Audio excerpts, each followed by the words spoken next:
Vraiment dommage que le dernier album de Bryson Tiller n'ait pas cartonné commercialement parce qu'il était vraiment très bon.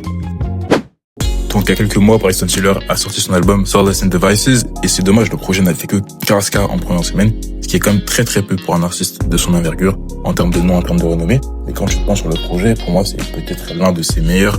Depuis 2015, 2017, sincèrement, j'ai vraiment été agréablement surpris. Pour être honnête, je m'attendais pas à grand chose. C'est vrai que depuis 2020, ces albums ou ces sons n'ont pas forcément cartonné. Il y a eu 2-3 sons qui ont marché à droite à gauche, comme Ciao ou comme Whatever She Wants, mais à chaque fois, le projet en lui-même n'était pas forcément excellent en termes de qualité. Et là, j'ai vraiment su retrouver un très bon Bryson, que ce soit sur le disque 1, donc Soulless, ou le disque 2, Devices.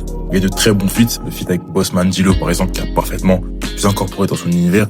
À côté sur Soulless, pour moi, c'est peut-être l'un des meilleurs Bryson qu'on ait connu. Arm Drive a fait très bien marcher sur TikTok, sur YouTube, et le son fait vraiment très Bryson 2015, très Bryson hiver.